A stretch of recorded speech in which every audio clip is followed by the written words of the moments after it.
Chers spectateurs, nous sommes de retour au restaurant La Petite Marche pour la suite de l'émission Ça jase avec Jean-Claude. En première partie, Julien Patenaude nous a parlé de son projet d'aller escalader la plus grande montagne de l'Amérique en vue d'aider à la recherche contre le cancer. Nous allons continuer la discussion sous la contribution, cette fois-ci à une communauté, avec deux jeunes ayant vécu de leur façon le tremblement de terre survenu en Haïti en 2010.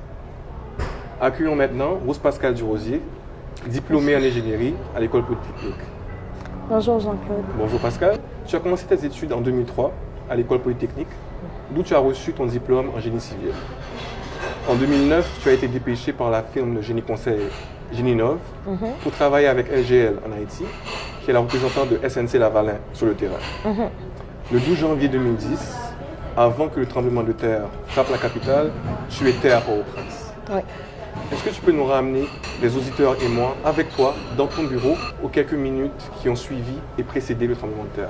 Je pense que ce jour-là, j'avais un projet qui ciblait la réfection d'une des dortoirs à l'intérieur de la prison en Haïti.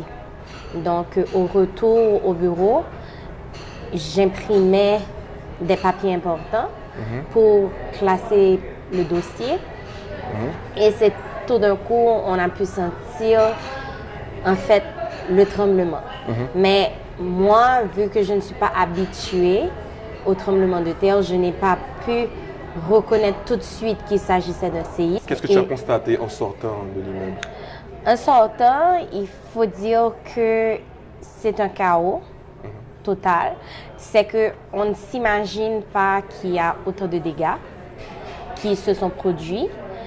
Donc, tu vois de la poussière, tu te demandes qu'est-ce qui se passe, est-ce que ce sont des maisons qui se sont effondrées? Ce sont des questionnements pour le moment. Maintenant, quand tu prends la route, c'est tout de suite l'état de la situation que tu es en train de vivre. Des gens qui sont blessés, les éboulements de terrain qui se font. Justement, donc, les routes sont bloquées. Donc, il n'y a pas d'accès vraiment. Toutes les rues, pratiquement, il a fallu se faufiler dans des ruelles pour pouvoir accéder quand même à un certain mouvement de la circulation. Moi, j'ai pu entendre les cris des gens et en train de supplier, venez à mon secours, et de voir vraiment de la poudrerie de béton, les maisons qui se sont vraiment affalées.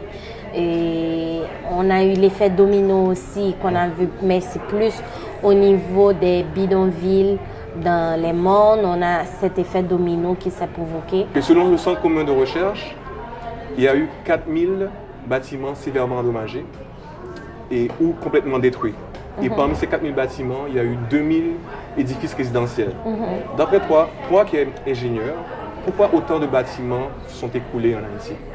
Bon, c'est sûr que la première raison, les facteurs de séisme n'ont pas été considérés dans la conception. Et deuxièmement, il y a la qualité du béton qu'il faut prendre en compte dans toute conception de bâtiment. Mais on a vu que les maisons en gingerbread sont les plus qui ont résisté à les anciennes maisons. Mais pourquoi? C'est parce que c'est une structure légère. Maintenant, la panique qui a eu lieu, c'est-à-dire que le béton, les maisons en béton, tout le monde a peur du béton. Cependant, la peur n'est pas le béton. La peur, c'est la façon de construire. Parfois, c'est plus d'armature qu'il faut mettre, les étriers un petit peu plus rapprochés. Donc, il y a toutes des considérations à prendre et peut-être ça serait bien de former les gens par rapport à ces méthodes de construction. Mais quand tu étais rentré pour réaliser un projet précis. Mais après le tremblement de terre, ce projet a justement évolué, disons, a dû être changé. En quoi consistait ton nouveau poste sur le terrain après le tremblement de terre, comparativement avec le projet? Bon, c'est sûr qu'en tant qu'ingénieur, automatiquement, tu te sens touché par la cause. Donc, c'est-à-dire, tu ne peux pas être dans une situation pareille et rester à ne rien faire. La façon pour moi de contribuer à aider Haïti à ce moment-là était d'aller dans l'équipe d'urgence pour la vérification des structures. Est-ce que ce sont des bâtiments qui sont viables? qui présentent aucun danger pour la société. C'est sûr que dans la phase d'inspection des bâtiments, où tu étais impliqué après le tremblement de terre, tu as dû travailler avec beaucoup de volontaires qui sont entrés sur le terrain.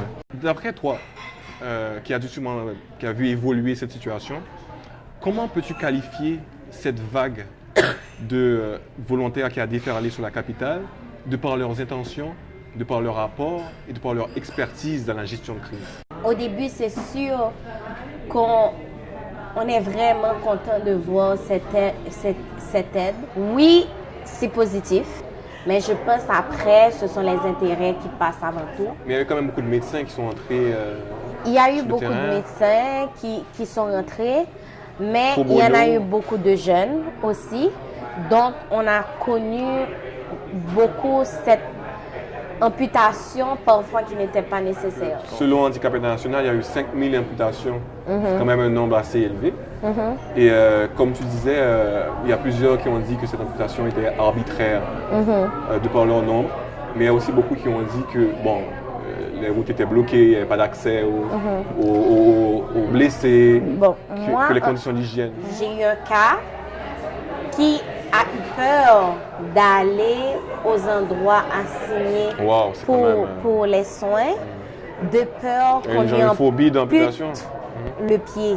Plusieurs personnes pourraient penser qu'en tant qu'ingénieur civil, ta place devrait être en Haïti pour participer à la reconstruction du pays après un tremblement de terre comme celui qui s'est passé. Toi-même, est-ce qu'il y a un facteur principal, un facteur précis qui te fait justement faire ce choix de Montréal comme terrain? Bon, moi, je pense pas qu'il y ait un choix.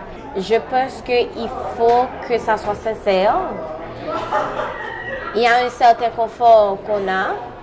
Donc, c'est de pouvoir laisser ce confort et s'adapter suivant la situation qu'on a en Haïti. Moi, je serais prête à le faire. Je ne sais pas quand. Tu peux être partout pour faire une différence.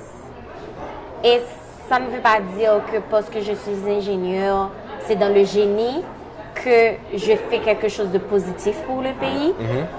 Ça peut être à travers toute autre activité. Et moi, je tire mon chapeau à chacun pour la pierre qu'il pose, peu importe l'endroit qu'il est. Je vais justement te parler d'un autre aspect de ta vie que je suis sûr qu'il va t'intéresser, ce sujet dont on va aborder. C'est le sujet de la danse. Tu es non seulement là, tu souris déjà, tu es non seulement membre de la troupe de danse Expression, mais tu as fondé ta propre école de danse, c'est l'Académie de danse Rose Pascal du Rosier. Tu as aussi participé à plusieurs événements culturels sur la scène montréalaise en tant que soliste. Est-ce que tu peux nous parler de cet aspect de ta vie? Comme tu l'as si bien fait remarquer, je souris automatiquement que j'entends la danse. Mais il faut dire que c'est une passion. Et je pense que c'est la passion peut-être qui anime cet engouement. Quand je danse, j'oublie tout. Et je pense que c'est ce qui traduit aussi tellement bien mon emblème. Je vis en la danse et la danse vit en moi. Donc c'est une passion et je pense que c'est à travers cette passion que je suis capable de me donner à 100% dans ce que je fais, du point de vue créativité, du point de vue représentation culturelle et du point de vue accomplissement aussi. Les parents m'en témoignent de cette qualité et de cette touche culturelle, cette attache culturelle d'Haïti qu'on apporte à nos enfants ici. Je pense que c'est du positif et nous sommes sur la bonne voie. Je vais justement continuer avec toi sur ce chemin. C'est que je me rappelle quand le ministre du Tourisme, Stéphanie Villedoin, était venue, tu avais réagi avec beaucoup d'émotion sur ton blog. Tu avais dit, si je me rappelle avec les mots que tu as utilisés, tu avais dit « J'aimerais applaudir le ministre pour le travail qu'elle entreprend et de mon côté, je vais faire ce que je peux avec le talent que Dieu m'a donné. » Quelle est l'importance que tu vois dans l'art et dans la danse, dans la culture en général, dans cette nouvelle image que veut véhiculer le ministre du Tourisme dans la communauté internationale, cette nouvelle image d'Haïti que veut véhiculer le ministre du Tourisme? Tu sais, je vais juste dire quelque chose. C'est que l'homme est appelé un jour ou l'autre à mourir. Mais, je veux dire, qu'est-ce qui reste d'un pays? C'est son histoire et sa culture. Sa culture veut dire l'art, la musique, la danse, la peinture. C'est tout ce qui touche et ça reste de génération en génération. Donc moi, c'est via la danse que je partage cette richesse culturelle d'Haïti. J'aimerais aussi te féliciter pour le dernier spectacle que tu as réalisé. Personnellement, je vois que c'était un tour de force. La manière dont tu as pu allier musique haïtienne, folklore haïtien, une petite touche classique, et puis avec même certains aspects de la mythologie haïtienne. Franchement, je vois que c'était vraiment de l'excellent travail. Je te remercie Jean-Claude et puis ça me permet aussi de pouvoir continuer sur cette même lancée. C'est sûr que c'est pas facile, il y a toujours des embûches, mais nous avons un objectif, celui de réussir, de nous imposer sur cette scène culturelle parce que je pense qu'on ne connaît pas assez la culture haïtienne. Du point de vue musique, oui, nous faisons notre input, mais du point de vue de la danse, je pense qu'il manque encore. Donc, merci Pascal. Et avant de te laisser, on a une petite question surprise qu'on donne à tous nos invités. Et toi, tu as choisi le café. Café. Donc tu as une question café pour toi. Café.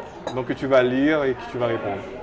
En 4 différents mots, comment peux-tu nous décrire ce que tu vis, ce que tu ressens quand tu performes sur scène? Si tu prends 4 mots là, pour qualifier ça. Je peux dire c'est l'amour, le laisser aller, l'antistress et l'extase. Parfait Pascal. Merci d'avoir accepté de participer à notre émission. Merci. On espère te revoir très bientôt. Je vous remercie encore et vous faites du beau travail. Continuez. Et puis, merci encore. Merci Pascal. Est-ce que tu voulais dire quelque chose à Pascal? Oui, elle est le meilleur professeur au monde. Madame, comment vous avez trouvé le show? Il était extraordinaire, j'ai beaucoup aimé. Oui, c'était vraiment formidable. Les enfants ont performé de façon extraordinaire. Ouais. Vous êtes vraiment satisfait de... Oui, tout à fait, tout à fait. C'est un succès, un vrai succès. Est-ce que tu m'as vu danser?